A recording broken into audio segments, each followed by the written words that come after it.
Hola, hola, ¿cómo están? ¿Qué tal? ¿Todo bien? ¿Todo bien, Guillermo? ¿Temprano hoy? Y yo estoy estando manejando. Ah, bueno, con cuidado ahí, con cuidado. Espero que hayan pasado un buen finde y que hayan descansado. Ojalá que todo bien y que también la semana inicie con buenas vibras. No sé quién es Ventas Tres Torres, pero bueno, ahí vamos a ver que acaba de ingresar con otro usuario. Soy Yoli Carmen. Ah, Lo que vaya. pasa es que hasta que en una gran tormenta y me conectaba de otro teléfono, entonces Ah, vine vaya. en situación. Sí, Vaya. Está bien, no hay problema. Si así dicen que está lloviendo en diferentes lugares. Al menos aquí en Antiguo sí está bien oscuro, pero todavía no llueve. Todavía no. Ahí vienen ingresando más. Uy, ¿alguien sabe cuánto bajó el Bitcoin hoy? Bueno, ayer y hoy. Se fue, pero ¿Cuánto? mal. Ha perdido casi un 11% en hoy. Ayer estaba en 48,000 y ahora está en 41. Pues acaban de comprar nuevas monedas, ¿no? Pues hubieran esperado un poquito y comprarlas ahorita que está barato. Pero ha tenido una caída enorme. Bueno, de hecho, lo más bajo que ha estado hoy está en 40,200. Y va a seguir bajando. Les cuento así como dato random. eh, un tío mío iba a probar enviarle una remesa. Bueno, le iba a pagar un dinero a mi mamá. Mi tío está en Estados Unidos. Entonces le dijo mi tío a mi mamá que se lo mandaba en Bitcoin. Pero mi mamá ni siquiera ha descargado la aplicación. Entonces, bueno, yo les conté a ustedes que la descargué, ¿verdad? Y, y mi mamá me dijo que si yo lo podía recibir. Entonces yo hablé con mi tío y le dije, sí, tío, envíamelo. Y la verdad que fue súper fácil, súper, súper fácil. Eh, es bien intuitivo cuando a alguien le gusta o se mueve. eh, Me va a comprar los bitcoins del gobierno. Entonces lo que hizo mi tío, se lo digo para, pues sí, cultura general, no sé si alguien ya hizo una prueba. Eh, Probamos con los $30 que le daba el gobierno. Entonces me lo mandó, pero vos tenés que generar un código QR desde la aplicación Chivo pidiendo una cantidad específica de dinero. Entonces en este caso yo le pedía $30 porque era la prueba que estábamos haciendo. Entonces le envié la imagen por el chat, por un chat, y al ratito me cayeron los $30 que me envió. Entonces después me envió el resto del dinero porque era más. Entonces él recargó con la tarjeta y me lo envió. Y no gastó nada en gastos de transferencia porque es cero. Entonces vine yo de inteligente, por no decir otra palabra, dije, le voy a dar a mi mamá la plata de mi dinero y me voy a quedar yo con la plata en Bitcoin. eh, y bueno, voy a ver qué onda, ¿verdad? Porque lo que quería era probar. Entonces ahorita he perdido $16 con todo lo que ha pasado. Entonces, bueno, parte del riesgo, parte del ejercicio y la verdad es que soy bien curioso en estas cosas. También les cuento que de esta clase solo un grupo se inscribió al tema de la bolsa de valores y están muy interesantes los temas. Ahí que no creo, Freddy, que seamos tan incidentes nosotros, la verdad. No creo. Creo que es mala suerte o la verdad es que este loco, perdón, el supremo líder, perdón, el señor presidente debería de asesorarse un poco eh, porque pues sí, son cosas estratégicas, ¿verdad? Sin embargo, si compró ahora que bajó bastante, es posible que le convenga si es que sube. El tema si sigue bajando, ¿verdad? Que iba a seguir perdiendo. Pero yo creo que se va a recuperar. Creo que se va a recuperar. Una pregunta. Ajá, Me va a disculpar que está lloviendo, pero dale. si digamos El Salvador, por decir un ejemplo, compramos $30 en Bitcoin y de repente baja y nos quedamos en cero, o sea, esos $30 siempre siguen existiendo. A veces tienen el valor de cero, pero en un momento pueden subir. O sea, no O se es que los pierden. $30 sigan existiendo. Lo que pasa es que el Satoshi, el poquito de Bitcoin que tenés, lo vas a seguir teniendo, aunque cueste un centavo. Y cuando empiece a subir de nuevo, vas a ir recuperando, digamos, esos $30, ¿ya? O sea, no quiere decir que los O sea, no se perdiste. pierden del todo. No, no, no se Ándale. pierden.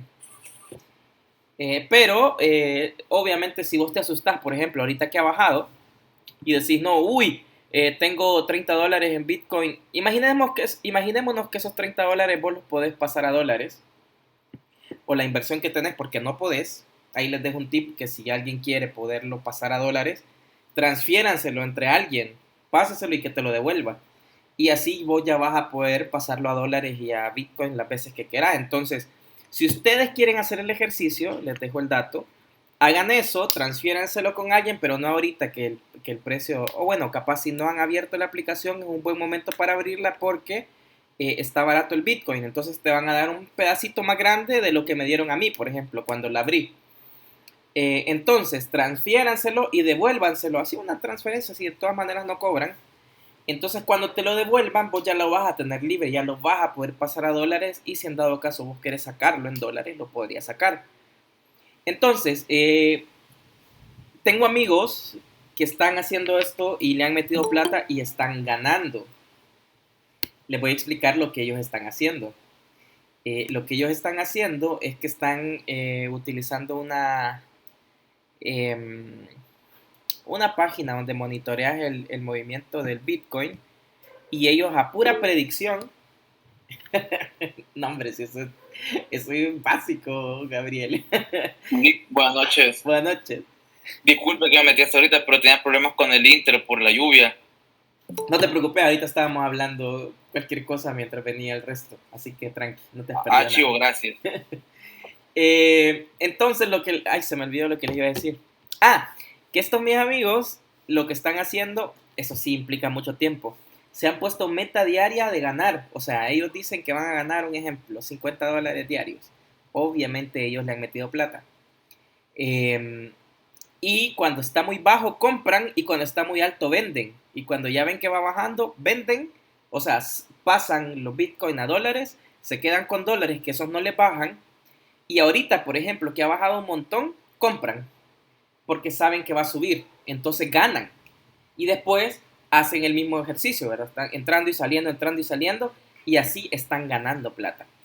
Entonces, pero eso sí, estos tipos están un montón de tiempo al día viendo, monitoreando y súper atentos, ¿verdad?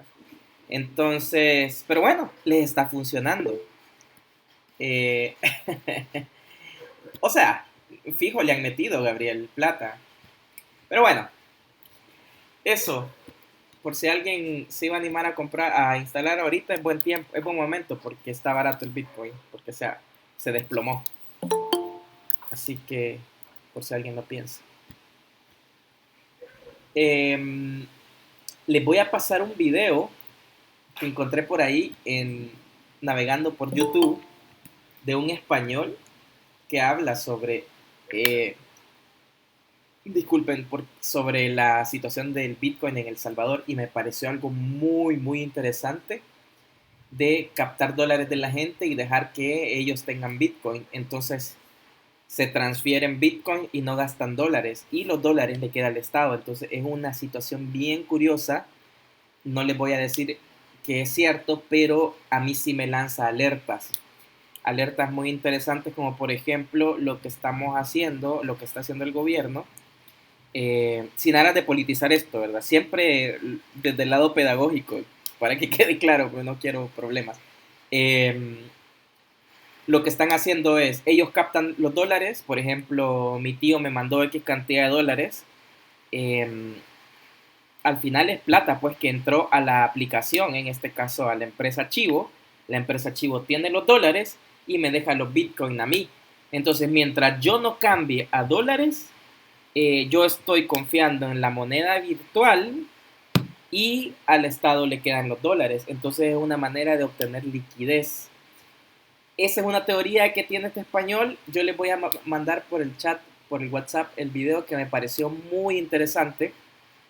Véanlo a conciencia y ustedes saquen sus propias conclusiones, ¿verdad? A mí me pareció muy curioso desde el punto de vista que lo estaba viendo. Así que yo se lo voy a mandar. Voy a pasar lista. Ya empezó a llover acá. Ojalá no se vaya la luz. Si se va la luz, bueno, se van a dar cuenta. Sí, la verdad que sí, debería, Gabriel. Pero no. Ya, empezamos. Hazel Arevalo. Presente. Eric Arteaga. Presente, Lick. Caterina Ayala. Presente.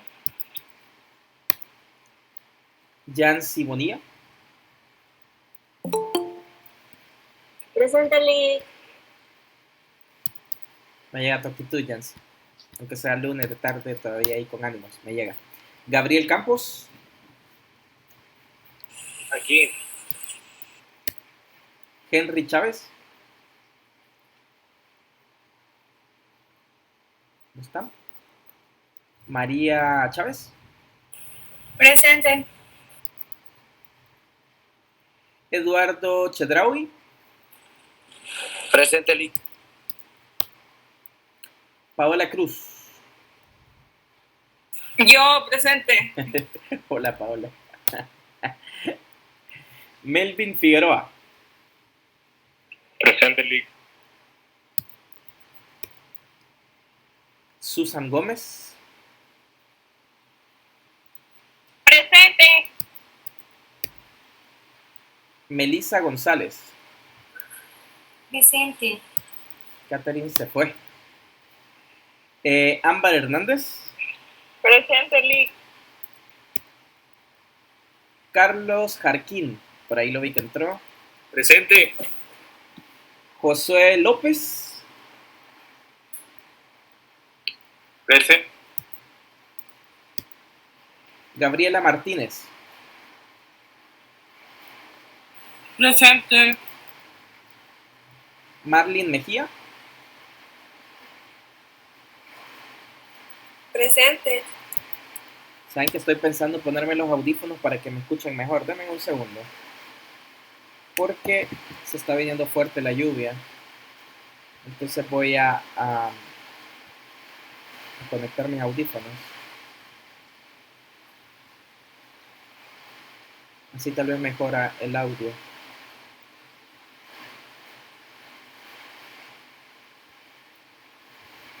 Ahí está. ¿Me escuchan?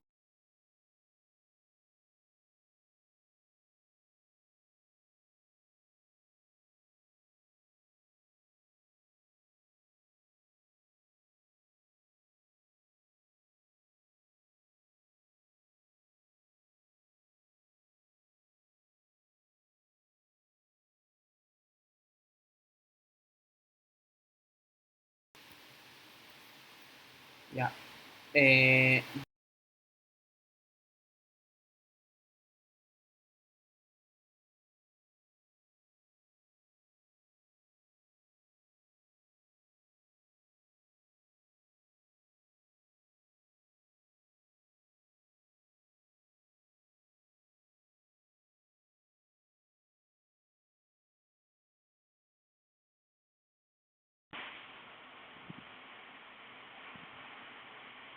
Javier Molina. Ahora sí. A ver. Gabriela Morales.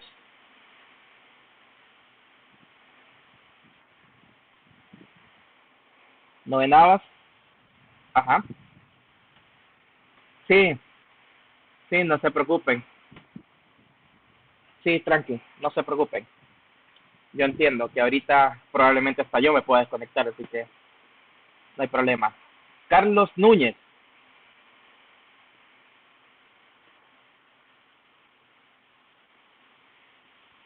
Ya,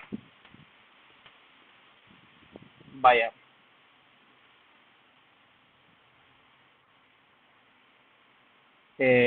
Como no, no, sí te mencioné.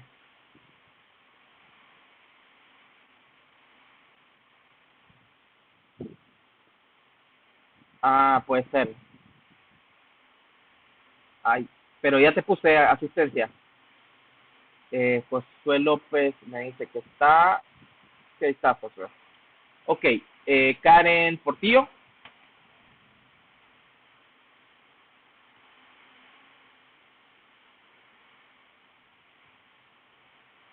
Joana Ramírez.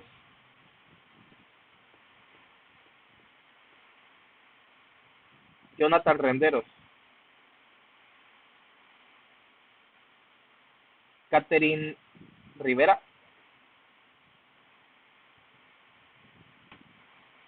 Gerson Rodesno.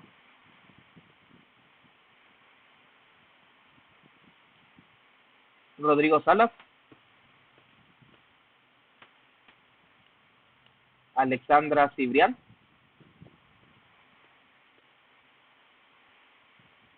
Freddy Treminio. Fernando Vázquez.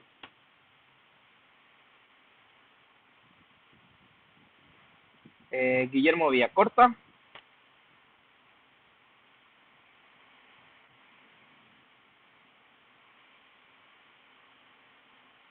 Ahorita, Joana. Brandon Ventura. Valeria Zúñiga. ¿Dónde está Valeria? A ver, ¿quién me escribió en el chat? Joana López. Ahorita, Joana.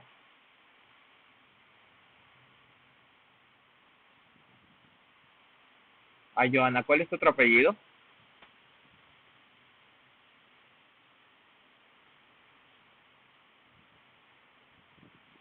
Ramírez. Aquí está. Ya. Perfecto. Queridas, queridos, les dejé en el site, estos son opcionales, 2 ejercicios sobre el tema anterior. Ahí pues ustedes lo pueden hacer, son opcionales como les digo, no están ponderados, pero les pueden servir para fortalecer el tema anterior. Así que, disculpen, se cerró una puerta muy fuerte. Así que ahí quedan para que ustedes los puedan ver. Además, ya subí la presentación de hoy. Tuve un chancecito hoy en la tarde, entonces la subí antes de la clase, por si alguien la quiere descargar o algo. Les voy a presentar pantalla. Y si hay algún problema y no me escuchan, díganme porfa en el chat o menciónenlo si es que no me están entendiendo, porque está lloviendo muy fuerte. Así que vamos a ver el tema, bueno, la unidad 4, la administración de cuentas por cobrar. Recordemos que estamos, bueno, en el tema anterior estábamos hablando sobre las, bueno, el ciclo de efectivo, y en algún momento del tema anterior hablamos sobre el ciclo de efectivo y sobre la importancia que tienen las políticas de cobro o las políticas de crédito. Entonces hoy vamos a profundizar un poco más en eso. Permítanme, a ver, que siento que voy bien lento. Ya. Entonces, vamos a hablar un poco de la administración, de cuentas por cobrar, las políticas de crédito y de cobro. Este tema es importante ya que, como ustedes saben, se puede, al entregar crédito a los clientes, ¿a qué me refiero con crédito? Las facilidades de pago en diferentes tiempos, 15, 30, 45 días, por un lado es bueno, pero por el otro lado también puede representar que el cliente no pague, entonces puede aumentar mi cuenta por cobrar o mi incobrable.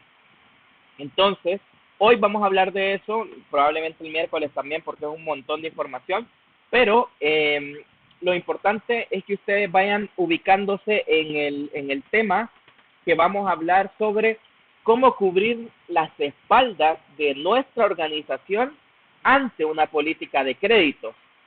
Entonces, en base a eso, la ejecución adecuada de la política de crédito que nosotros decidamos adaptar, que nosotros decidamos estipular o institucionalizar, es muy importante para la administración exitosa de las cuentas por cobrar. De esta política de créditos va a depender cuánta plata nosotros podamos recuperar y que el ciclo de efectivo sí se cumpla.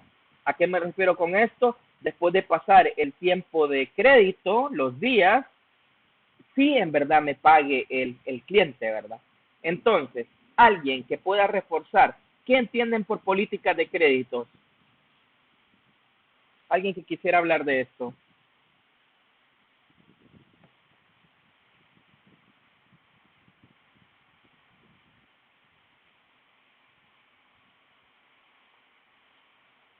Ajá, alguien más.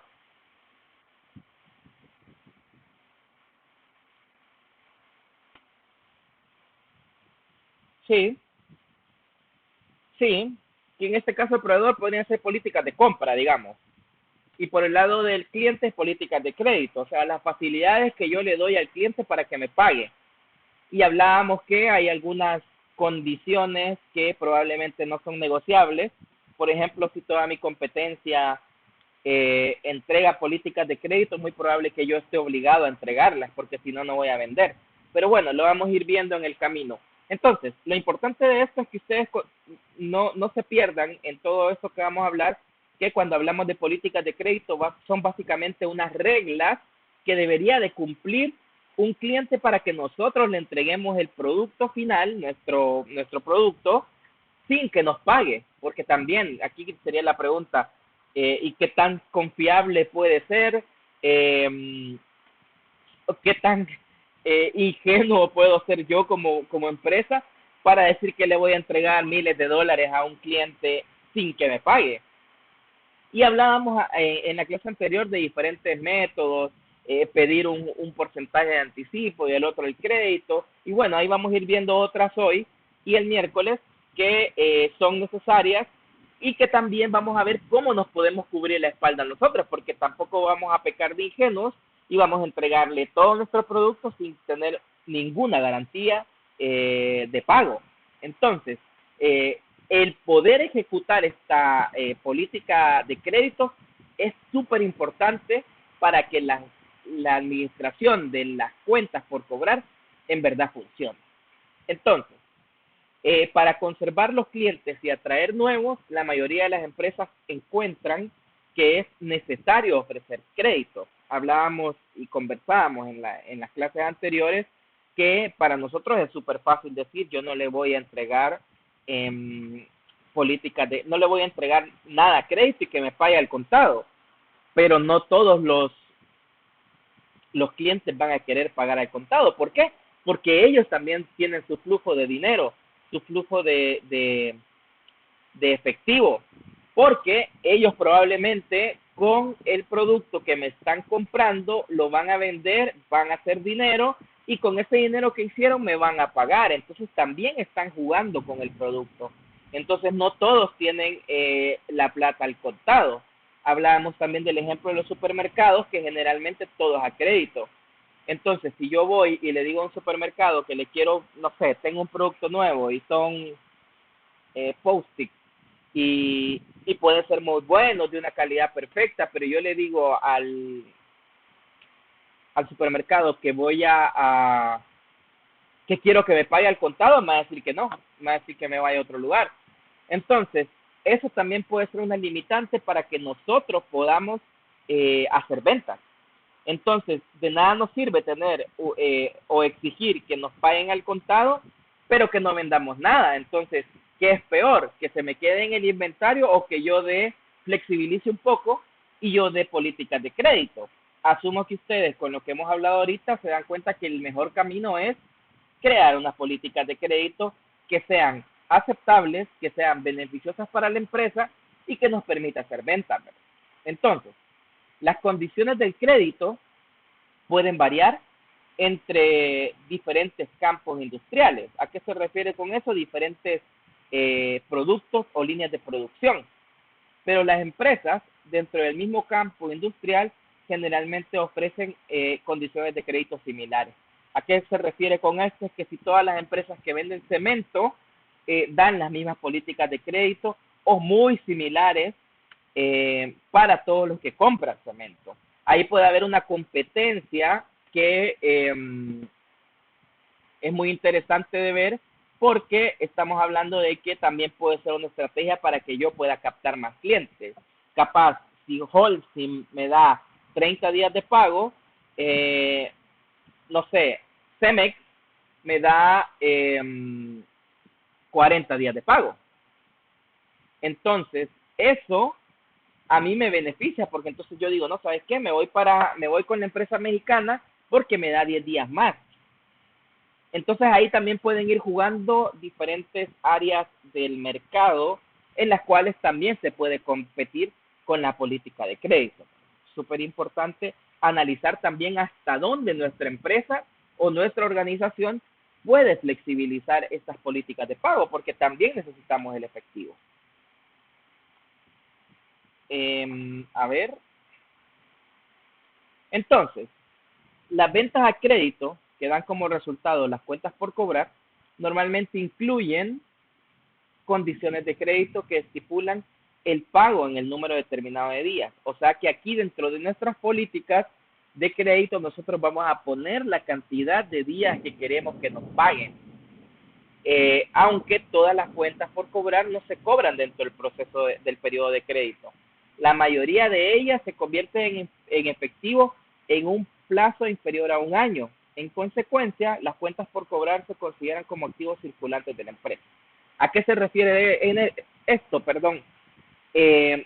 Puede ser que el cliente aún así se tarde un poco más en pagar, o puede ser que se tarde un poco menos. Ahí va a depender nuestra flexibilidad y nuestro historial con el cliente, porque ya lo vamos a ver más adelante, hay ciertos pasos a seguir para exigir el pago a un cliente, pero no te vas a ir de un solo a tirarle a tu abogado, sino que tenés que llevar una serie de pasos y eso también implica tiempo. Entonces es probable que nos tardemos un poquito más o un poquito menos, depende el cliente en recibir el pago. Entonces, las cuentas por cobrar representan el crédito que concede una empresa a sus clientes con una cuenta abierta. Así se le llama un poco a este ejercicio de poder darle a un cliente, y depende mucho del historial, nuestro producto sin que nos paguen. ¿Saben qué? Me veo súper mal en la cámara. Denme un segundo, voy a quitar mis audífonos. Tal vez me pueda, porque como son Bluetooth.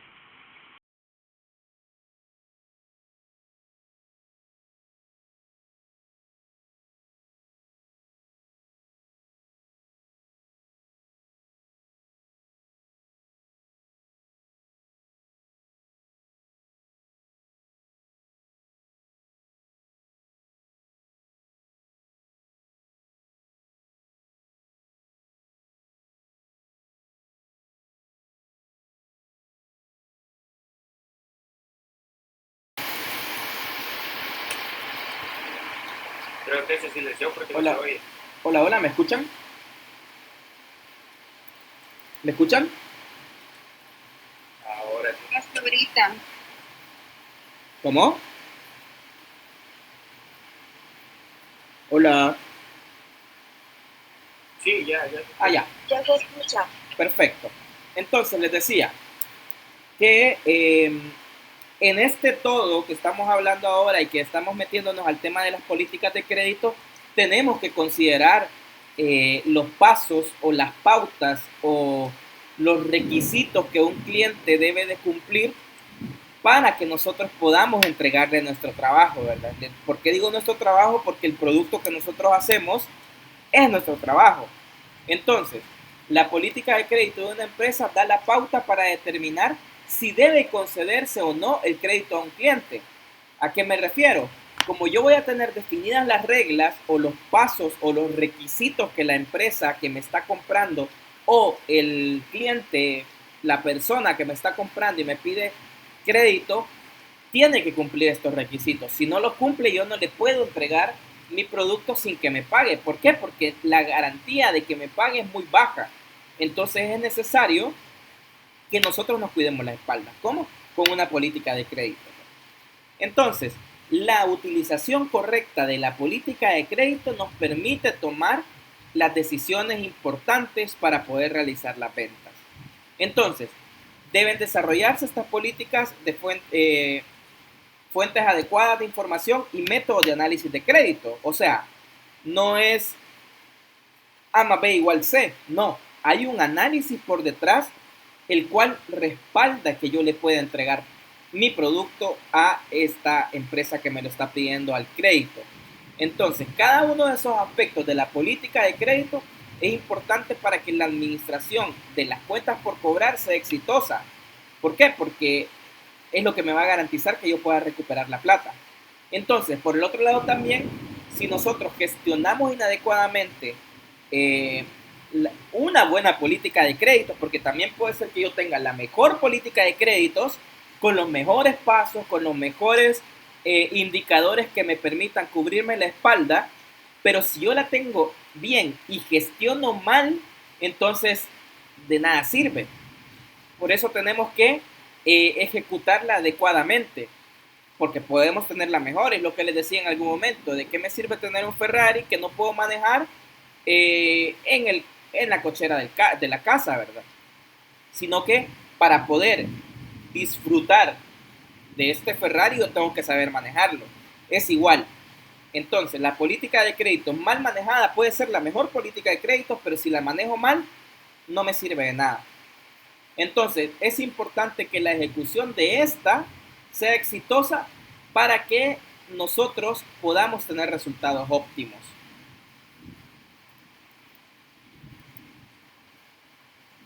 A ver. Ahí está. Entonces, para esto tenemos que considerar algunos estándares de crédito. ¿Alguien sabe a qué se refiere la palabra estándar? Como un patrón, ¿Cómo? como un patrón a seguir, Sí, un patrón a seguir.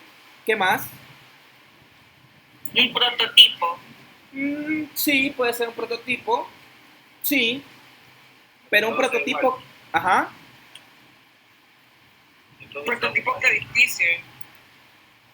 Ajá, ¿qué más? ¿Alguien dijo algo más por ahí? que todo sea igual. Que todo sea igual, exacto. Sí, básicamente es un paso a paso que debería definirse y que deberían ser los mínimos para que la organización, la empresa pueda conceder un crédito a un cliente nuevo. Imagínense, yo por un lado le pedí plata al inversionista porque quiero aumentar mi producción para vender más y de repente llega un cliente y me dice que quiere 1.000.000 de unidades y yo no lo conozco. Entonces la pregunta es, ¿se lo damos o no se lo damos? ¿Qué harían ustedes? Por un lado le pueden brillar los ojos al de venta, ¿verdad? Pero, a ver, ¿qué creen ustedes? Imagínense, tuve el mes anterior malísimo en ventas, malísimo. Y me llegó un cliente nuevo y me está pidiendo todo lo que tengo en el inventario, pero no lo conozco y me está pidiendo crédito. ¿Qué harían ustedes? Hola. No, a mí me parece que está pidiendo crédito. Bueno, pero es que las políticas de crédito se manejan también con pagarés, no de la nada. Entonces, creería que crédito, no, o sea, no, definitivamente si fuera mi decisión, yo no le daría crédito, a no ser que dé un anticipo, que llenemos un contrato donde si él no recibe, recae multa, y en ese caso no perdería esa, pues, pero crédito, si es un cliente nuevo pidiendo o sea, una cantidad excesiva, no, yo no se la daría si fuera mi decisión. Ajá. Yo creo que la parte del contrato sí está bien, pero ya hablar de una deuda ilógico, porque si no nos pagas, tampoco nos va a pagar la multa. Lo que sí creo yo que lo primero que se debería hacer es investigar la empresa, investigar qué tanto dinero tiene, cómo se mueve en el mercado, para saber si están aptos a pagarme todo lo que ellos me están pidiendo a mí primero, y ya luego, después de evaluar todo eso, se podría sentar uno a negociar términos de pago para que ni ellos pierdan, yo tampoco pierda y que todo se dé súper bien.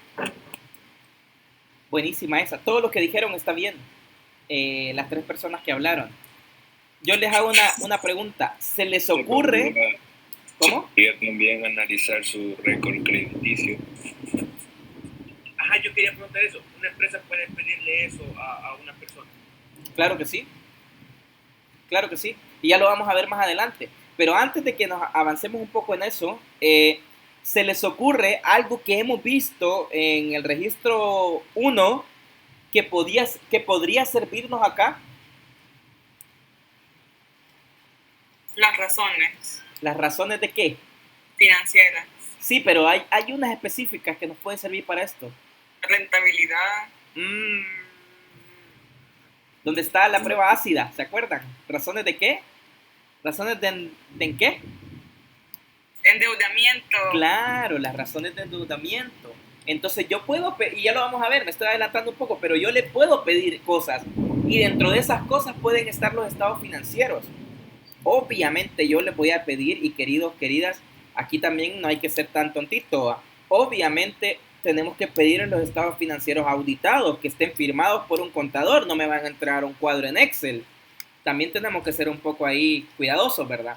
Pero sí, todo lo que ustedes dijeron son parte de políticas de crédito, son requisitos que yo le pongo al nuevo cliente y al antiguo que me permitan a mí garantizar que yo voy a recibir el pago. Entonces, dentro de esos requisitos, puede ser que yo ponga como regla mía que me entregue los estados financieros. ¿Para qué? Para correr las razones de endeudamiento. Entonces, yo voy a saber si es que en verdad esta empresa me puede pagar ese 1.000.000 de unidades. No le voy a dar producto a ciegas, pero ya lo vamos a ir viendo. Entonces, ¿qué podemos pedir? Bueno, evaluación de crédito, que básicamente es el historial crediticio. ¿Y a quién se lo puedo pedir aquí en El Salvador? ¿Alguien sabe? ¿A quién ¿A quién le puedo pedir yo un récord crediticio? Alguien que quiera pedirte un préstamo.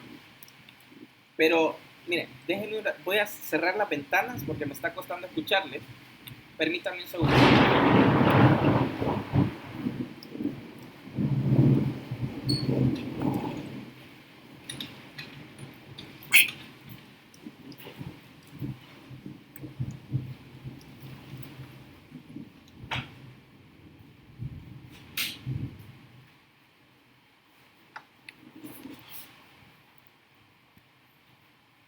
Vamos a ver si mejora.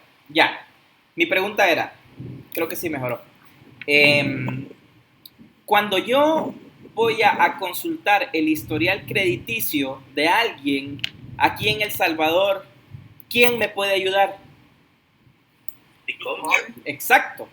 Hay un DICOM para empresas. También. Creo que es el mismo, la verdad no estoy seguro. Pero yo puedo ir y preguntarle el historial crediticio de la empresa Los Pajaritos que me está pidiendo producto al crédito. Entonces, si esta empresa me quiere comprar 1.000.000 de unidades, tiene que tener récord crediticio, porque estamos hablando que no tiene 2 mangos en la cuenta, ¿va? Tiene más. Entonces, pedimos evaluaciones de crédito, pedimos referencias, podemos solicitarle a la empresa que me dé un par de referencias con las otras organizaciones que ha trabajado, y yo puedo también indagar sobre la calidad de pago que puede tener esta empresa. También yo puedo indagar sobre los periodos promedio de pago que ha tenido con otros clientes, y también puedo correr el indicador de promedio de pago y también los indicadores que estábamos hablando, ¿verdad? Los de endeudamiento, que nos permiten a nosotros saber o tener una base, tener algo sólido que me permita a mí confiar en esta persona. Aquí ya no estamos hablando de que un amigo viene y te pide prestado, que aún así te quedan mal algunos amigos, ¿verdad? Sino que estamos hablando de una persona X que vos no conoces y que también, por el otro lado, vos necesitas vender. Entonces, ¿cómo minimizar el riesgo con estas cosas que hemos estado hablando? Entonces, es tarea de la organización también hacer cumplir los estándares de crédito. Imagínense, tenemos la mejor política de crédito, pero si no lo hacemos cumplir nosotros, si somos aguados, si somos flexibles demasiado, hasta el punto de que sea negativo, no vamos a obtener la plata. Entonces necesitamos siempre que este estándar de crédito se cumpla y que nosotros también, de acuerdo a nuestro rubro, pongamos las reglas necesarias para poder minimizar el riesgo. Entonces, al realizar el análisis de los estándares que deben de tener en cuenta, se deben de tener en cuenta una serie de variables como los gastos de oficina, inversión en cuentas por cobrar, la estimación de cuentas incobrables y el volumen de ventas de la empresa. ¿Por qué creen ustedes que yo tengo que considerar los gastos de oficina?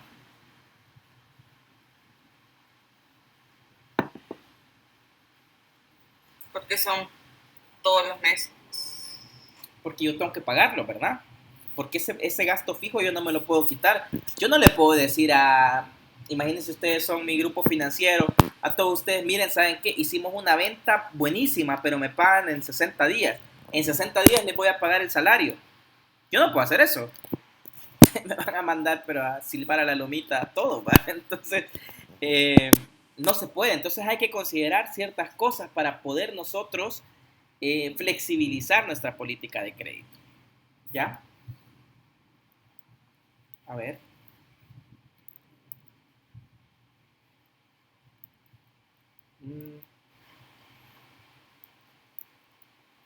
Se me quedó esa en oscuro ahí en medio, qué raro.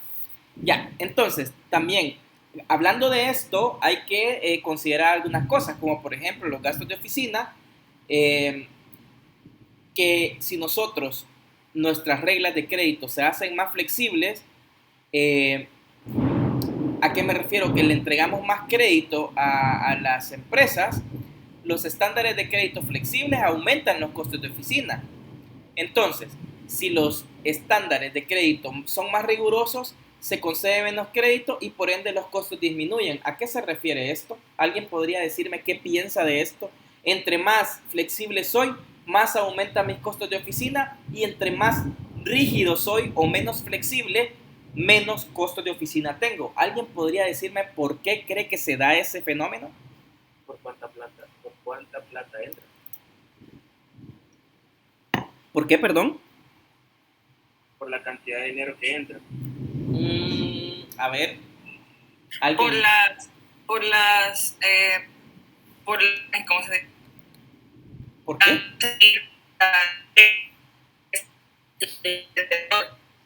Ay, no te escuché, Alfonsina. Se escuchó cortado. No sé si solo yo te escuché así.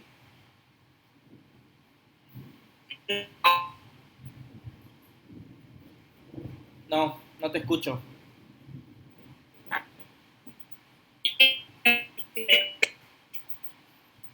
Creo que soy yo.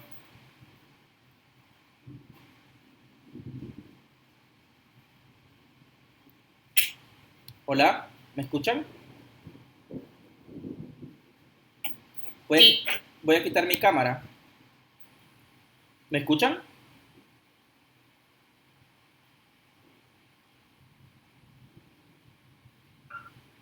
Sí, se escucha. Ya. Ya te leí, Alfonsina. ¿Alguien más? ¿Por qué cree que al ser más flexible mis costos de oficina aumentan y al ser menos flexible mis costos disminuyen? Se le escucha cortado.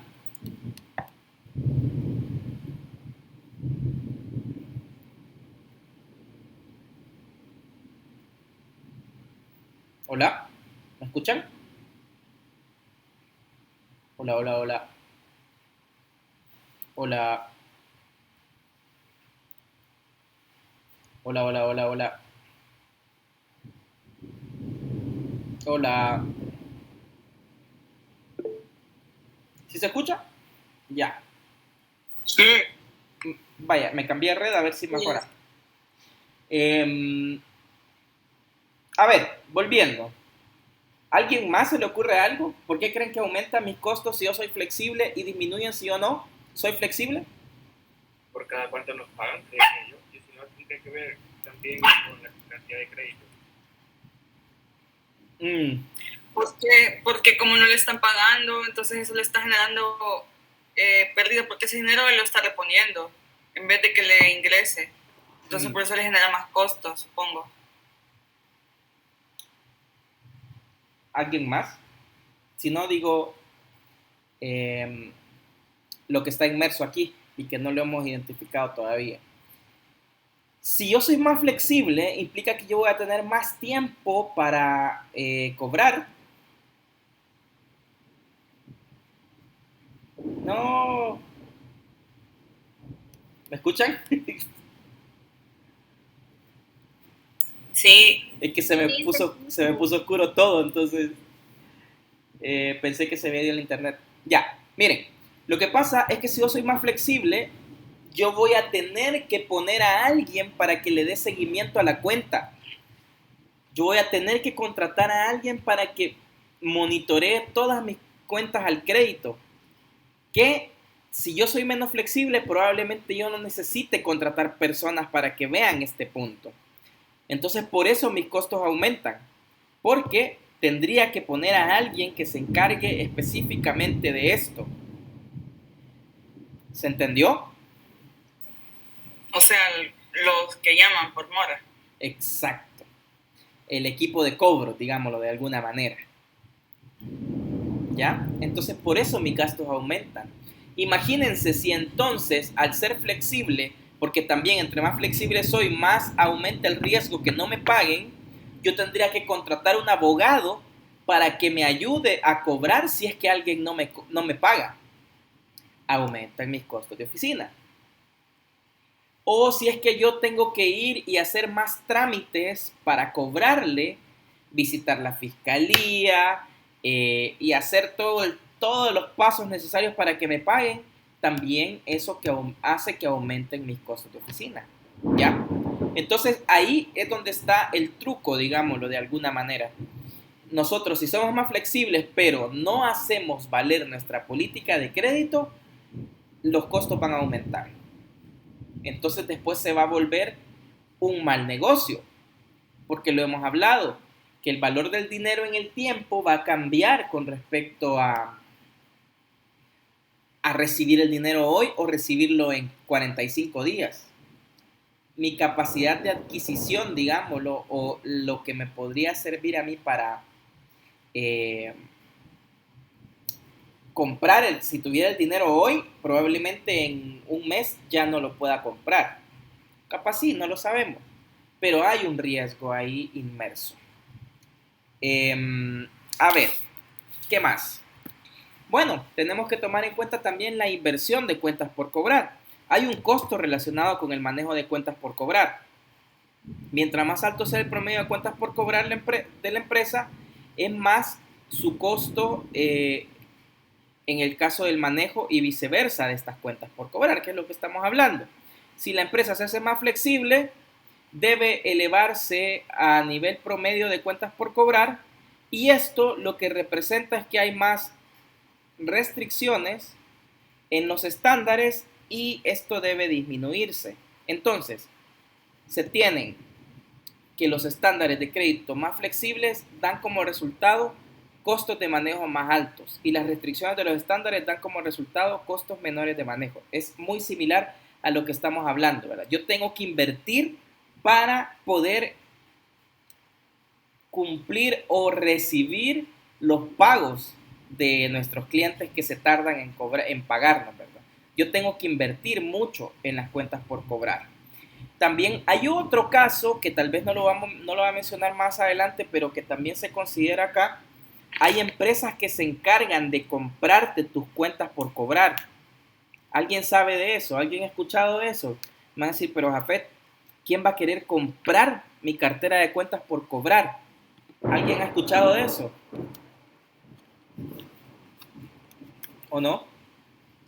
No, pero para que eso se pueda dar no tiene que ver con que yo les tengo que pagar más a ellos después. Obviamente, la cantidad que ellos se hacen responsables, pero con cierto interés, para que ellos puedan ganar. Es al revés. Ellos me pagan a mí. No, digamos, si mi cartera de cuentas por cobrar es de 1 millón, ellos me dicen, yo te doy 900,000 ya, pero vos me das tu cuenta por cobrar de millón. Entonces ellos se quedan gestionándola, aquí te estoy dando un ejemplo, ellos se quedan gestionándola y ellos esperan recuperar el millón. Entonces ahí está el negocio. Entonces yo recibo menos plata por mis cuentas por cobrar, que pueden ser de riesgo alto, y eso también depende del riesgo, del porcentaje de riesgo que tenga mi cartera de cuentas por cobrar. Así este tipo de empresas me ofrecen cantidad de plata.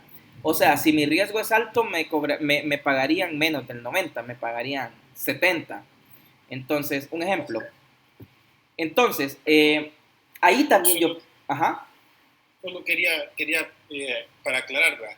Vos le tenés que cobrar a alguien cierta cantidad que es bastante improbable que te vaya a pagar, ¿verdad? Ajá. Entonces esta empresa viene y te ofrece dinero, tal vez no la totalidad de la deuda que te deben, pero sí un buen porcentaje de la deuda que te deben. Vos aseguras eso y pues se la podés vender por esa cantidad, eso es. Exacto. Vos asumís, le trasladás el riesgo a la empresa que te está comprando tu cartera de cuentas por cobrar, pero no solo le transmitís el riesgo, ellos te pagan menos porque están asumiendo el riesgo. Entonces, al final, vos siempre perdés cuando hay una cartera de cuentas que es difícil. Entonces, esto también sucede, y esta es una buena salida cuando planificamos mal y necesitamos liquidez. Entonces, asumimos la pérdida, pero tenemos liquidez. Entonces, al final es como un mal sabor de boca, pero al final sobreviviste. Entonces, son decisiones bien duras, pero hay que considerarlas. Imagínense, nosotros empezamos en el mundo de esto de créditos, de cuentas por cobrar, de la cartera de clientes grande de impago. Entonces, yo lo que hago es mejor, ¿sabes qué? Trasladémosla a un tercero, ¿verdad? Yo voy, le vendo mi cartera de cuentas por cobrar a Jafet, y que Jafet cobre, pero yo sé que voy a recibir menos plata, ¿verdad? Entonces, ahí también ya tenemos un riesgo. Entonces, eso también aumenta porque entre más clientes al crédito tenga, el riesgo de que no me paguen siempre va a estar latente, ¿verdad? Entonces, después esta cuenta se me va a traducir en dos, que sería cuentas por cobrar, y la otra sería cartera de clientes que no pagan, por ejemplo.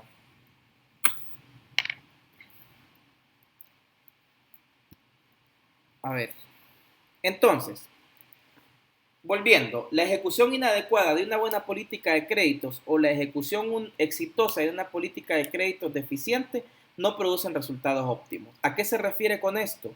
Como les decía, podés tener la mejor política de créditos y la ejecutas mal, o podés tener la peor política de créditos y la ejecutas bien. De todas maneras, nunca vas a tener los resultados óptimos. Entonces, esto hay que darle una revisada, hay que meterse un poco, analizar cómo lo hace la competencia, y esto es un buen consejo. Tampoco vamos a ir a inventar el agua azucarada porque ya está inventada. Entonces, nos queda indagar un poco sobre cómo lo hace el competidor que tengo en el mercado y poder aprender de eso. Eso se llama benchmarking, por si ustedes lo han visto y si se acuerdan. Vamos a ir, revisamos, comparamos lo que tenemos con el cliente, con la competencia directa, y yo trato de imitar las cosas buenas de la competencia directa, ¿verdad? Entonces, para poder tener una buena política de créditos necesitamos que se ejecute de la manera correcta. Entonces, los cambios en el nivel de cuentas por cobrar relacionados con la modificación de los estándares de crédito provienen de dos factores principalmente. En las variaciones respecto a las ventas, que es el número uno, y la otra respecto a los cobros, que están íntimamente ligados. ya que se espera que aumenten las ventas a medida que la empresa se haga más flexible en sus estándares de crédito. Y aquí yo les lanzo un comentario. Entre más flexible soy, más vendo. Pero ¿qué pasa del otro lado si yo soy más flexible? Mis costos aumentan. Y entre menos flexible soy, menos vendo. Pero mis costos disminuyen. Entonces aquí es la pregunta del millón es, ¿cómo llego a tener ese equilibrio? ¿Cómo yo puedo aprovechar las políticas de crédito para que mi empresa sea sostenible? Y esa es la dificultad. Entonces ya lo van a ver más adelante. No hay una fórmula mágica que diga 2 más 2 igual 4 en este caso. No, tenemos que ir probando y tenemos que ir llegando hasta el punto que es beneficioso para nuestra empresa. Entonces, si nosotros somos más flexibles, volviendo, nuestra cuenta de cuentas por cobrar aumenta. Y si no, si somos menos flexibles, esa cuenta va a ser chiquitita siempre, que cualquiera podría decir, el contable te va a decir, no, entonces mantengamos la pequeña, ¿verdad? Pero el de ventas te va a decir, yo necesito que seamos más flexibles para poder vender, porque las políticas que tenemos no me permiten cerrar negocios. Entonces, para poder llegar a este equilibrio, tenemos que hacer un estudio exhaustivo de la capacidad del pago de la persona que me está comprando. Y es lo que hemos hablado al inicio y que vamos a profundizar un poco más adelante. Entonces, el promedio de cuentas por cobrar se disminuye por efecto de la disminución del número de ventas. En conclusión, se tienen que los cambios de ventas y cobros operan simultáneamente para producir costos altos de manejo de cuentas por cobrar cuando los estándares de crédito se flexibilizan y se reducen cuando los estándares de crédito se hacen más rigurosos. Esta es pregunta de examen, queridos, queridas. ¿Qué diferencia hay qué resultado tengo, cuando yo flexibilizo mis políticas de crédito y qué resultados tengo yo cuando hago más rigurosas mis políticas de crédito? Así que, ¿tienen duda de esto que he hablado? ¿Se entendió bien? Todo claro, Link. Ya, perfecto. Y bueno, también tenemos que saber cuánta plata o cuánto va a ser incobrable de todo lo que voy a vender. Entonces, la otra variable que afecta a la empresa por los estándares de crédito es la estimación de cuentas incobrables. ¿Qué es esto? Es la probabilidad o riesgo de adquirir una cuenta de difícil cobro y aumenta a medida que los estándares de crédito se hacen más flexibles. Y viceversa, porque también podría ser, yo soy riguroso, pero también yo podría tener una cuenta incobrable. O sea, en general, queridas, queridos, si yo voy a entregar producto al crédito, siempre voy a tener el riesgo de encontrarme con cuentas incobrables. No importa que sean 5 días de crédito, no importa que sean 10, 15, 30, 60. Si yo hice mal mi análisis de la empresa, sea 5 días o sea 60, no me va a pagar. Entonces siempre está el riesgo ahí, latente, de que yo pueda encontrarme con un cliente que va a ser incobrable. Entonces, ¿qué tenemos que hacer? Estudiar muy bien a los clientes y su capacidad de pago en el corto y en el largo plazo. ¿Cómo? Con las razones financieras, por ejemplo, con recomendaciones, viendo un poco su historial crediticio y entre otras cosas que vamos a ir viendo, ¿verdad? Entonces, una de las cosas que me permite a mí también ver un poco este riesgo es el volumen de venta, ¿verdad? A medida que los estándares de crédito se hacen más flexibles, se espera que aumenten las ventas y las restricciones disminuyen, lo que hemos venido diciendo.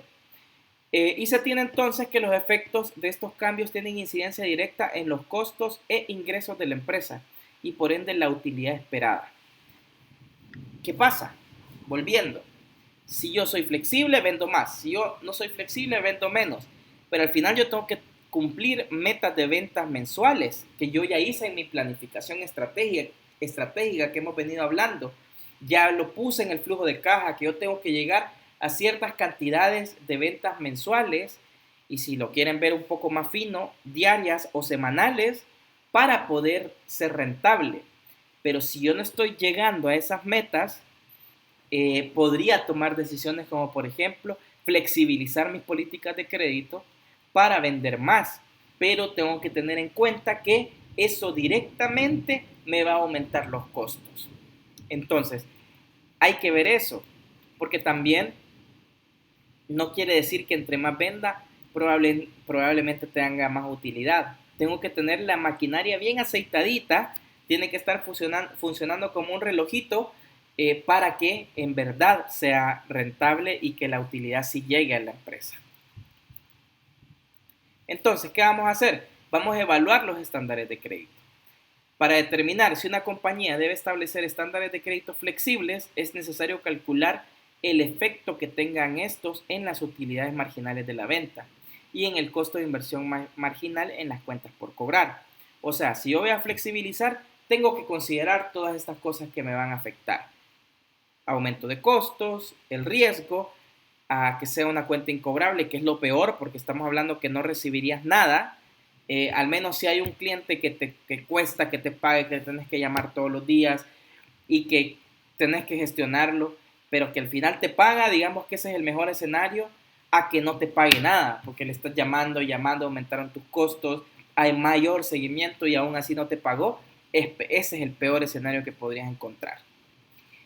También el costo de inversión marginal en cuentas por cobrar. Tenemos que considerarlo también. ¿A qué se refiere esto? Que nosotros tenemos que calcular la diferencia entre el costo de manejo de cuenta por cobrar antes y después de la implantación de los estándares de crédito más flexibles. O sea que si yo voy a tomar la decisión de flexibilizarme, yo tengo que considerar las cosas que me van a rebotar. Por ejemplo, yo tengo que pensar en que voy a tener que contratar personal de cobro que no tenía antes y que ahora tengo que tenerlo. Entonces, ojo, yo no estoy diciendo que voy a aceptar flexibilizar las políticas de crédito. Yo voy a hacer un análisis de lo que me implicaría si yo flexibilizara mis políticas de crédito. Entonces tengo que tomar en cuenta lo que va a aumentar en gastos o costos fijos. Y si esto aún así le conviene a la empresa, lo echamos a andar, ¿verdad? Pero si no le conviene a la empresa y si el riesgo es muy alto, capaz se tomaría la decisión de quedarse como están y buscar otro tipo de estrategias. Pero la verdad, queridas, queridos, es que la política de crédito es muy necesaria en todas las organizaciones. Entonces, ¿qué tenemos que hacer? Tenemos que calcular la razón financiera del promedio de cuentas por cobrar. ¿Alguien se acuerda? Bueno, ahí están, ustedes lo pueden ver, ¿verdad? El promedio de cuentas por cobrar es igual a ventas anuales a crédito entre rotación de cuentas por cobrar. ¿Qué nos da esto? ¿Alguien se acuerda? ¿Para qué nos sirve esta razón financiera?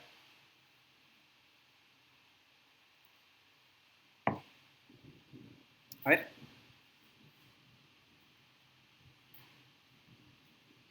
¿Me escuchan? ¿O no me escuchan? Si me dicen sí, no tienen que responderme mi pregunta, solo díganme que me escuchan. Sí lo escuchamos. Ah, vaya, están pensando. Ok. Espero.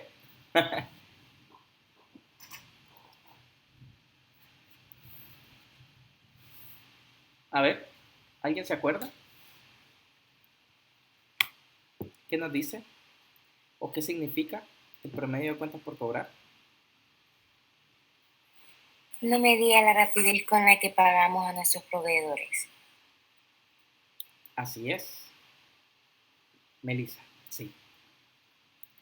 Entonces, si yo tengo los estados financieros de un cliente y yo corro este promedio y me da un valor positivo que ellos sí venden y que su inventario rota rápidamente, ¿qué indica esto? Que ellos pueden adquirir este producto y me van a pagar porque ellos están vendiendo constantemente. Implica que tienen ingresos constantes. pero si me da una cantidad negativa, me está diciendo que ellos se les queda el producto en el inventario, que no venden, que no consiguen efectivo y entonces el riesgo que me paguen es mayor. Eso es básicamente. Y por eso son tan importantes las razones financieras. Y este es solo un ejemplo, queridos, queridas. Todas las razones tienen un deber ser y se entiende por qué se usan. En este caso, yo estoy analizando específicamente las ventas al crédito. A ver, ahí está. Entonces, después se calcula la inversión promedio en cuentas por cobrar. Calculamos el porcentaje del precio de venta que representa el costo de la empresa y multiplicamos por el promedio de cuentas por cobrar. Y por último, debe calcularse el costo de la inversión marginal en cuentas por cobrar, realizando la diferencia entre la inversión promedio de cuentas por cobrar y el programa propuesto y el actual. O sea que yo voy a, después de hacer este análisis, yo voy a tener los dos escenarios. Voy a tener el escenario flexibilizando mis políticas, considerando la rotación del inventario que pueda tener el cliente, y también yo voy a considerar el escenario si es que yo no me muevo, si es que yo me mantengo como estoy. Que probablemente si me mantengo como estoy, el cliente se me vaya. Pero bueno, son escenarios que yo tengo que considerar y que tengo que analizar qué le conviene más a la empresa. Entonces, la inversión marginal representa la cantidad adicional de dinero que la empresa debe comprometer en cuentas por cobrar si hace más flexible el estándar de crédito. Un ejemplo específico. Imagínense que yo en el producto que estoy vendiendo gano 20%. Estoy hablando ejemplo. Cuando yo haga el análisis, probablemente ese 20% me llegue a 15%. No lo sé, estoy hablando, un ejemplo. Entonces, ese 5% que me baja, porque yo tengo que considerar los costos adicionales de la flexibilidad de mi estándar de crédito, la pregunta es, ¿está dispuesta la organización a entregar un 5% más de lo que no había considerado, de lo que había considerado como ingresos libres? Y si yo flexibilizo, puedo decir que me va a quedar un 15 y estoy dispuesto. Yo les pregunto a ustedes, ¿prefiero ganar un 20 y que las ventas sean más esporádicas o prefiero ganar un 15 y que las ventas sean más continuas? ¿Qué creen ustedes?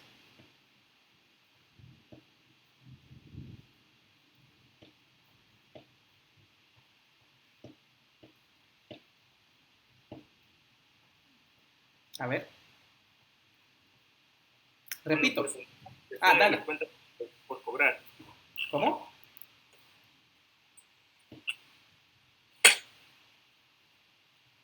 Gabriel, ¿qué decías? ¿Dónde era Gabriel? Repito. Después de este ejercicio y de hacer los dos escenarios, mi planificación original estaba que yo iba a ganar el 20% por cada venta, pero después de considerar flexibilizar mis políticas de crédito, me baje esa ganancia a un 15%. Esto implica que hay un 5% que yo tengo que redirigir para subsidiar o para financiar. ¿No me escucha, Gabriel? ¿Me escucha el resto? Hola, hola. Sí. Sí. Ya, entonces creo que vos no me escuchás, Gabriel. Entonces, la pregunta es, ¿está dispuesta la empresa a gastar, a invertir ese 5%, reducir su margen de ganancia a un 15% versus el 20% que yo tenía considerado antes? ¿Pero qué implica? Que si yo me quedo con el 20%, mis ventas pueden ser más esporádicas a que yo me quede con el 15% y que mis ventas se dinamicen. Entonces, aquí la pregunta del millón es, me flexibilizo y pierdo un 5, o me mantengo rígido y mantengo el 20 y que probablemente, no sé, las ventas sean más lento de lo que yo quisiera. Que les pregunto yo, ustedes como inversionistas, ¿qué preferirían? ¿Quedarse con la ganancia del 20 y que sea más difícil el ejercicio de vender, o sacrificar un poco, ganar menos y bajarme a un 15, que esto me permita que las ventas sean más fluidas? Yo me bajo al 15 para tener más liquidez, porque si no tengo todo el inventario lleno siempre y no genero plata. ¿Se acuerdan, verdad? 15, pero puedo seguir por la conversión del efectivo. Claro, ¿se acuerdan, verdad? El flujo de efectivo. No me sirve de nada que esté en el inventario, porque yo también le tengo que pagar a mi proveedor, ¿verdad? Entonces, imagínense que yo diga, no, me quedo con el 20, mis vendedores se sacrifican y se matan y venden poco porque no pueden vender más, y aún así yo no llego a pagarle al proveedor que tengo, que me pasó la materia prima para mi producto, entonces no me sirve de nada. No me sirve de nada. Son pocas las empresas que se pueden dar ese lujo de no bajar los precios, porque aún así mantienen un flujo de ventas considerable. Un ejemplo que podríamos poner acá es el ejemplo de la marca Apple, por ejemplo. La marca Apple no entrega casi nada al cliente. Casi que es lo mismo. Bueno, ustedes han visto y han criticado. No quiero discusiones ni nada, los haters y los amantes a Apple. Bueno, yo tengo una Mac y me gustó un montón. Pero la verdad es que considerando versus la competencia te da mejores opciones en algunas cosas. Pero la gente sigue prefiriendo Apple. Y aún así, con precios altos y con poca innovación, ellos se pueden dar el lujo de seguir dando las cosas caras y la gente las sigue comprando. Aunque la tendencia en los últimos años ha bajado un poco, pero son pocas las empresas que se pueden dar ese lujo, ¿verdad? No todas pueden darse ese lujo. Entonces, ¿qué nos toca? Flexibilizarnos un poco, bajar un poco nuestro margen de ganancia, pero saber que voy a tener flujo. ¿A qué me refiero con flujo? No solo ingreso de dinero, sino que también voy a tener movimiento de inventario y voy a poder poner a trabajar a la gente que está en producción, porque si no les tendría que pagar sin que me produzcan, porque como yo no puedo vender, ellos no pueden producir porque ya tengo el inventario lleno, entonces voy a tener gente sin hacer nada y que de todas maneras le tengo que pagar. Entonces ahí hay que considerar todas estas variables, ¿verdad? Aquí me preguntaba Guillermo qué decía, y qué hay de los gastos se aumentan. Claro, es ahí el sacrificio, Guillermo, porque yo voy a bajar de un 20 de ganancia y voy a quedarme con un 15, porque ese 5 va a estar considerado para el aumento de gastos. No sé si a eso te referís con tu pregunta, Guillermo. Exacto, sí, definitivamente. Entonces aquí depende mucho de la naturaleza de la organización y de qué tan, capaz, no sé si la palabra correcta es surgidos, pero también tenemos que ser estratégicos, ¿verdad? Si nosotros vamos a bajar y después del análisis, el porcentaje que va a ir destinado al aumento de los gastos o costos fijos es aún aceptable, o sea, aún así me queda ganancia, pues ahí hay que considerar cuál es el mejor camino para la empresa, ¿verdad?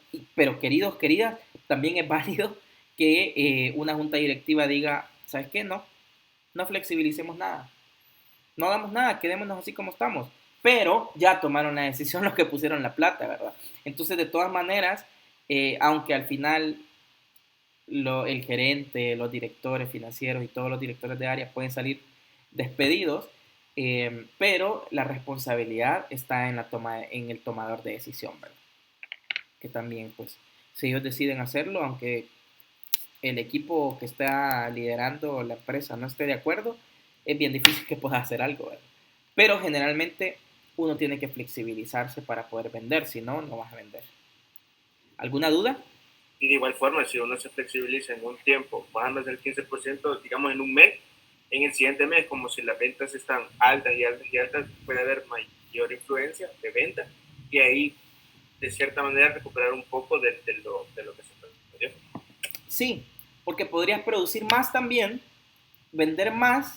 Y se acuerdan cuando hablábamos de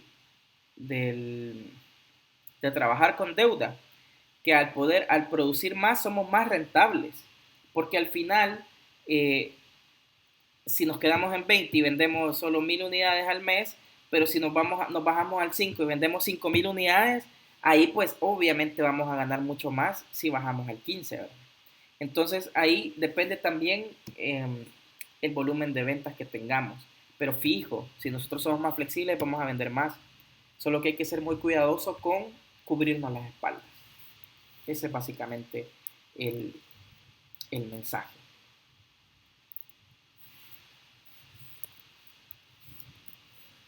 Entonces, aquí viene lo que estábamos hablando ahorita. La toma de decisiones, ¿verdad? Me adelanté un poquito. Para decidir si una empresa se debe hacer más flexible en su política de crédito, debe compararse las utilidades marginales sobre las ventas con el costo de la inversión marginal en las cuentas por cobrar. Lo que justo estábamos hablando en la anterior, ahí se me escapó y me adelanté. Que tenemos que considerar el costo que nos va a aumentar cuando tengamos que manejar una cuenta por cobrar, básicamente. Y si las utilidades marginales son mayores que los costos marginales, deben hacerse más flexibles los estándares de crédito. De otra manera, deben mantenerse sin modificar los que se tienen y en ese momento aplicados dentro de la empresa. Justo lo que estábamos hablando antes. Que si el costo de las cuentas, de manejo de cuentas por cobrar es menor que la utilidad en general, deberíamos de flexibilizarlo. Pero también, lo repito, si deciden quedarse como están, no les voy a decir que es válido, pero sí les puedo decir que es aplicable, que es muy diferente. O sea, quiere decir que se puede ejecutar, pero no sé y creo que no es la mejor decisión de la empresa, ¿verdad? Sería la peor decisión de la empresa, el no flexibilizarse, porque si no las ventas van a disminuir. ¿Dudas, queridos, queridas? ¿No? Voy a traducir el silencio como que no. Entonces, cuando un cliente desea obtener materias primas, servicios u otros recursos, se acerca a las diferentes empresas que le puedan proveer crédito. Por ello, es importante tener una buena historia crediticia, ya que esta es la clave para la evaluación que se hace en el departamento de crédito de la empresa proveedora. Ah, ¿qué me está diciendo aquí? A ver, si alguien identificó acá algunas características importantes en este párrafo, ¿alguien me podría decir qué elementos son importantes en este primer párrafo para que nosotros podamos cubrirnos las espaldas? Un récord crediticio. Ajá, del lado del cliente. Perfecto. Tenemos que cuidar nuestro historial crediticio. Y ojo, no solo las empresas, también nosotros como personas. Si algún día queremos pedir prestado para una casa, para algo bastante grande, necesitamos también cuidar nuestra historia crediticia, nuestro historial crediticio. Ahora, buenísimo. ¿Y el lado de la empresa? ¿Qué consideran que es clave aquí? Las políticas de crédito. Sí, las políticas de crédito. Sí, pero hay algo más importante acá. La cantidad. No, no. Que tenemos que tener un equipo, el departamento de créditos de la empresa proveedora. Recuerdan que hace un ratito hablamos que podemos tener la mejor política de créditos, pero la ejecutamos mal, o podemos tener la mejor política de créditos, podemos tener la mejor política de créditos y la ejecutamos mal, y podemos tener la peor política de créditos y la ejecutamos bien, y aún así va a ser mal. Entonces, ahí es donde entra lo que usted decía de que se incrementaban los costos de oficina por tener más personal para dar seguimiento. Claro, entonces, ¿qué quiere decir esto? Sí, fijo, lo que decía está bien, es correcto. Lo que quiere decir esto es que nosotros tampoco nos vamos a ir a la loca, ¿verdad? No voy a contratar a 2 personas, a 2 pelones que estén llamando para cobrar. No, yo tengo que tener una estrategia. Y para eso yo tengo que crear un departamento para hacer estos cobros. Y este departamento tiene que conocer estrategias que le permitan ser efectivos en su trabajo. No es solo poner gente por poner y decir, no, vos, tu trabajo va a ser que te voy a pasar este Excel de toda la gente que ya no nos ha pagado y que no nos quiere pagar y que le estés llamando hasta que te paguen. No, tenemos que tener una estrategia. Y esto también, queridas, queridos, es importante lo que les voy a decir. Tampoco es que vamos a esperar que se venza 6 meses para hacer esta gestión. No, podemos ir haciendo pequeñas acciones para que la persona nos pague a tiempo.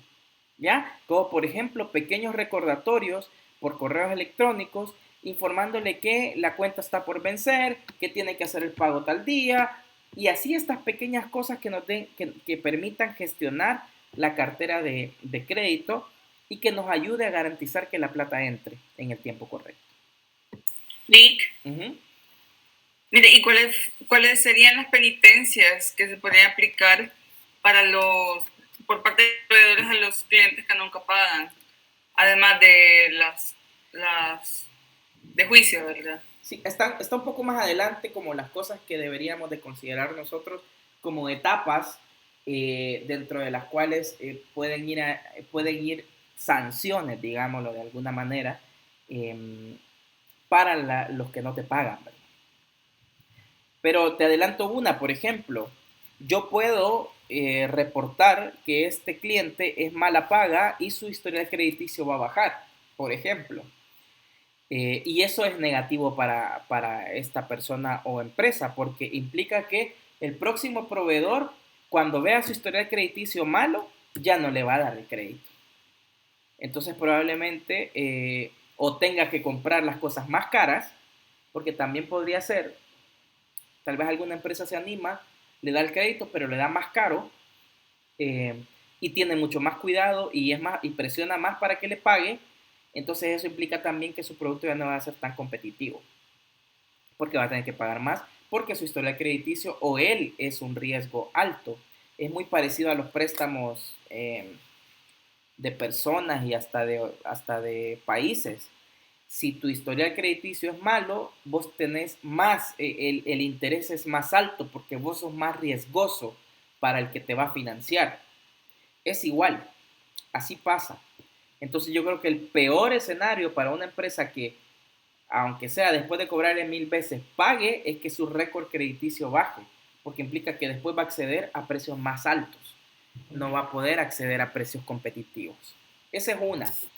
Y después, obviamente, vos podrías meterle juicio y podrías hasta embargarle si es que esta empresa no te paga. Y ese creo que sería el peor escenario porque tu empresa desaparecería, se tendría que ser embargada y te aseguro que el que te la embargó no la quiere para producir. Lo que va a hacer es hacerla pedazos, vender maquinaria, vender inmuebles hasta recuperar su inversión. A él no le interesa tener una empresa que no la puede manejar porque tal vez no es su rubro. Entonces ese sería creo que el peor escenario en un caso de un impago así muy grave. Obviamente hay diferentes etapas, hay diferentes pasos, no llega directamente a eso, que lo vamos a ver más adelante, pero el riesgo es súper alto y bueno, también hasta podría ir presa la gente, pues o sea, el representante legal podría ir a parar a Mariona, o sea, son consecuencias bien altas y eso también depende de la cantidad con la que se podría decir que estafaste porque no pagaste. Entonces ya estamos hablando de consecuencias bastante graves, que es muy difícil que se pueda escapar a alguien a menos que se escape, pero bueno, eso es lo que hace el proceso más lento, pero en algún momento la empresa va a recuperar lo que perdió. De hecho, no sé si ustedes han escuchado y se hizo famoso un poco sobre que el banco, a ver cuál era, a ver si corríjame si me equivoco, creo que era el HSBC, estaba demandando al gobierno salvadoreño 50 millones creo. ¿Alguien sabe por qué? ¿Alguien se acuerda por qué? ¿Alguien escuchó eso? ¿O no?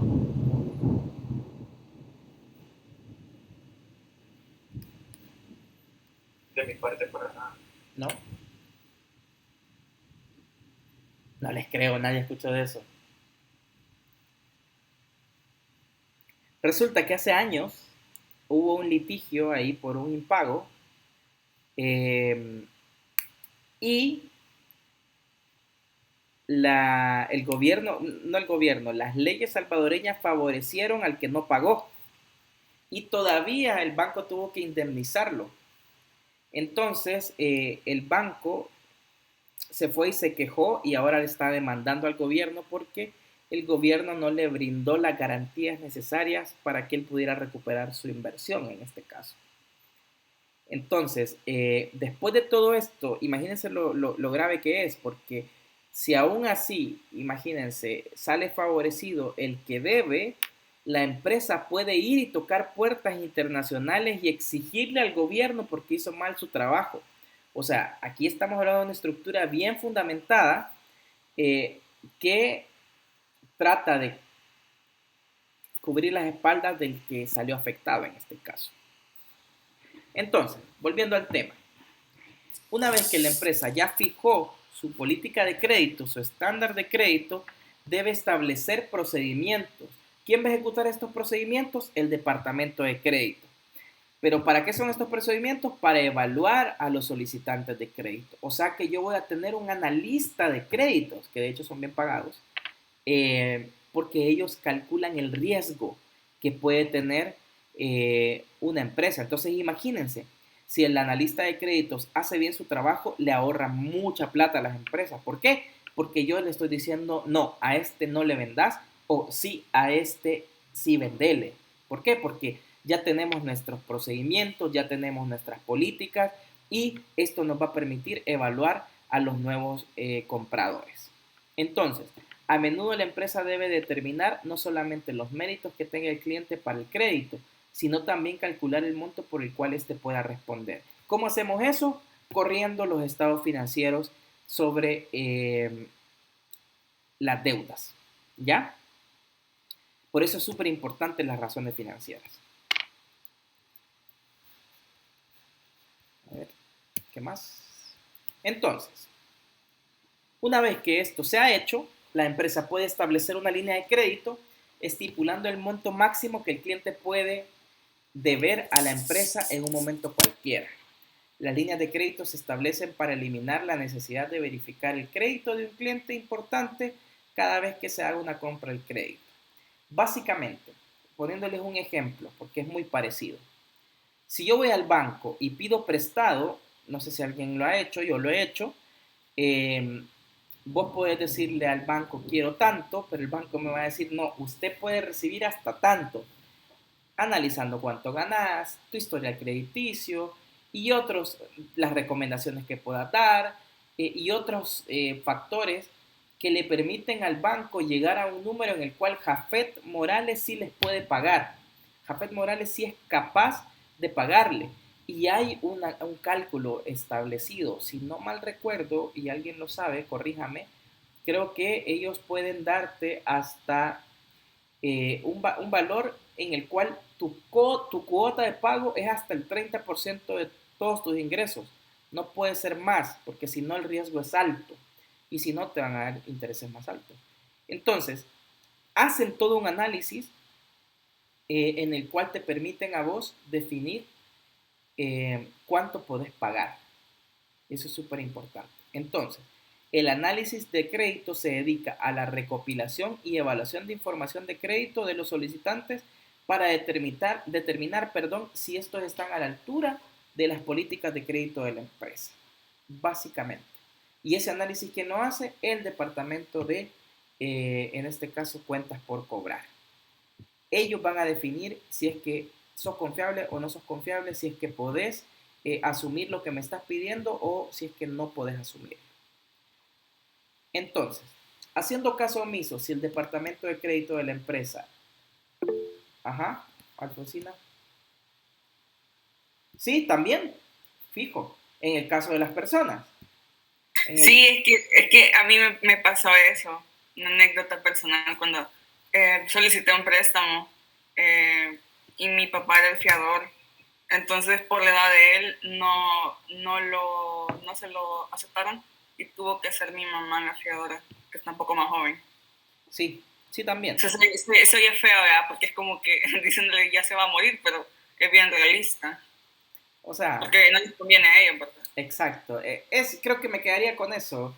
No con lo realista, sino con no les conviene, porque ellos obviamente van a cuidar su inversión, ¿verdad? Entonces, ellos van a hacer, no lo voy a decir ellos, las áreas de cobro van a hacer todo lo posible para reducir el riesgo, que es lo que estamos hablando en general, toda esta materia. Estamos hablando de reducir el riesgo de las inversiones, ¿verdad? Entonces, pero sí, en el caso de las personas también.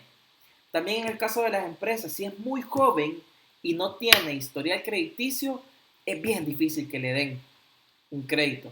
¿Por qué? Porque no tienen cómo medir el riesgo con ellos.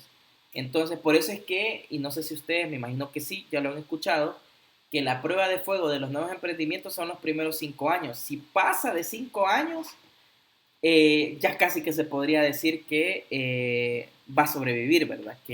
Que puede subsistir. ¿Por qué? Porque a los 5 años también le permite a todos estos evaluadores tener información sobre la cual poder analizar si es que sos sujeto o no sos sujeto a crédito.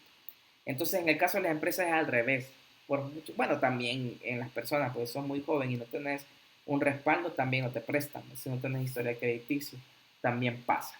Entonces, haciendo caso omiso, si el departamento de crédito de la empresa está evaluando los méritos para el crédito de un cliente, que debe hacer una transacción específica o de un cliente regular para establecer una línea de crédito, los procedimientos básicos son los mismos y la única diferencia es la minuciosidad del análisis.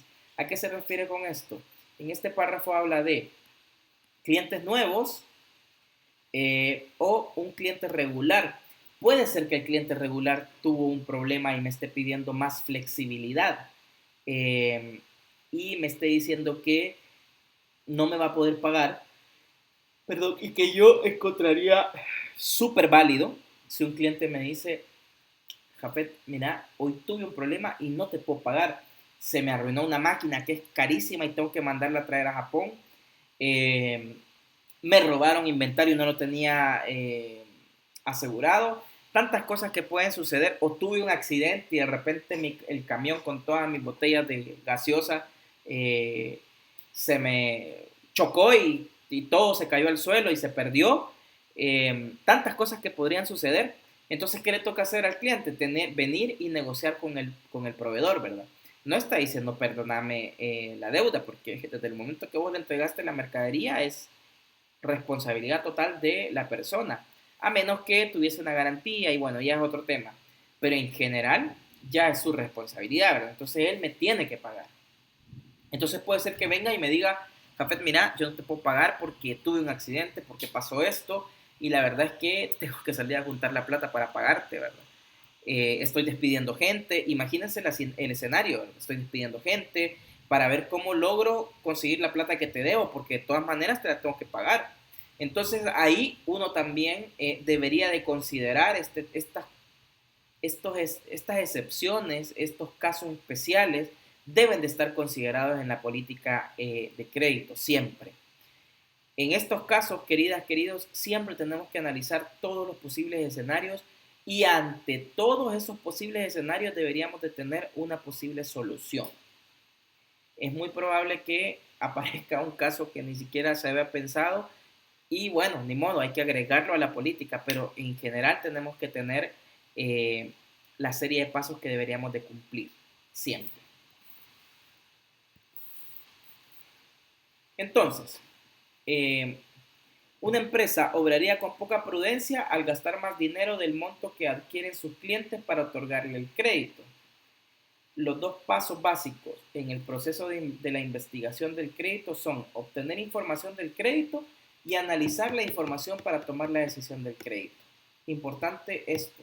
Los pasos que debemos de considerar es obtener la información y por el otro lado analizar la información para decidir si es que yo le entrego o no le entrego el producto. Entonces, ¿cómo vamos a obtener la información? Cuando un cliente desea obtener el crédito, se acerca a una empresa, normalmente el departamento de crédito da comienzo a un proceso de evaluación en el cual se le pide al solicitante que llene formularios, que entregue información financiera básicamente, información crediticia y referencias de crédito y trabajando con base con base en la solicitud de crédito, la empresa obtiene entonces información adicional que le permite recabar en otras fuentes. Entonces nosotros como primer paso no vamos a vender, no, le vamos a pedir información que nos permita tener datos para analizar y así poder tomar la decisión. Además, esto me va a permitir encontrar otras fuentes de información para garantizar que esta persona me va a pagar, como lo hemos hablado, está DICOM y hay otros, están los bancos, hay otros tipos de fuentes de información que me permiten a mí identificar si es que esta persona puede o no puede recibir un crédito.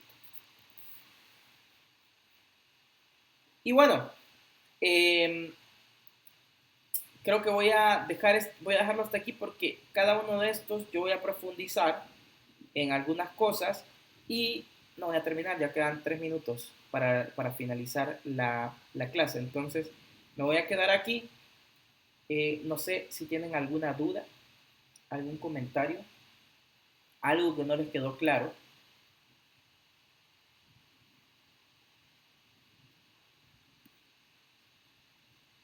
Todo bien. ¿Todo bien? Ok, entonces, queridos, déjenme ver algo rapidito y contarles que he recibido de la tarea de hoy. A ver, 1, 2, 3, 4, 5, a ver, 6 tareas. Link, pero es que en el campus no había para subirlo. Queridos, pero les dije que me lo mandaran al correo en la clase anterior.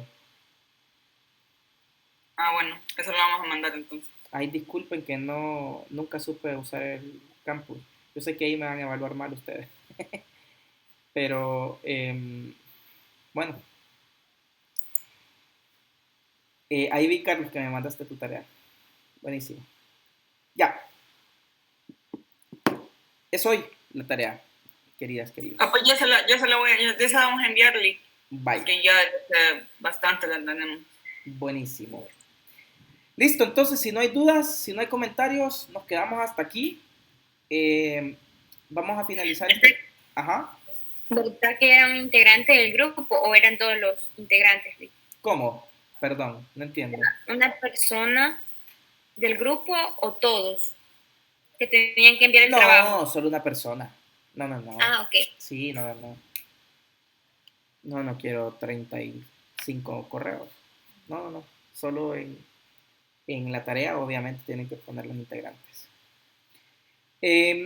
Bueno, a ver, una duda.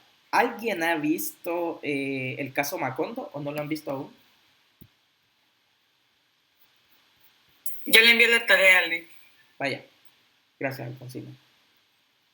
Nadie ha visto el Para caso. el 29, ¿qué pasa? Sí. ¿Nadie lo ha visto aún? Ok. Cualquier duda, pregúntenme. Sin problema. Vaya, pues yo me quedo hasta aquí entonces. Les deseo una feliz noche. Espero que puedan descansar. Y nos vemos el miércoles. Así que, bueno, buen provecho en su cena si no han cenado. Y nos vemos. Ya. Gracias. Buenas noches. Buenas noches. Buenas noches, Lick. Gracias. Buenas noches. Adiós. Lick, Ajá. yo no me pude unir temprano porque no me podía bajar del carro por la lluvia. Tranqui. Espérame, no puedo ver quién está hablando ahorita. Espérate, voy a dejar. Vivian. ¿Quién? Vivian. ¿Apellido? Mejía. A ver. Ahí está. Ya te puse asistencia. Gracias. Vaya, pues. Feliz noche. Feliz noche. Ajá, decime, Joana.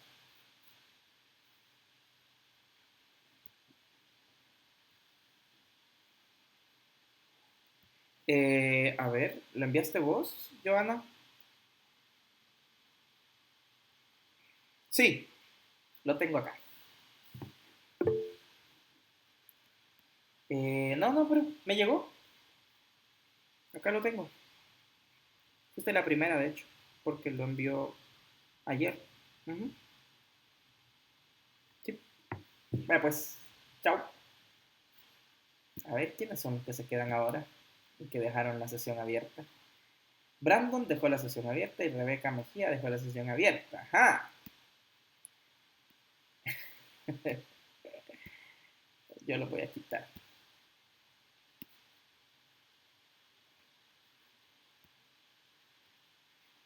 Ya.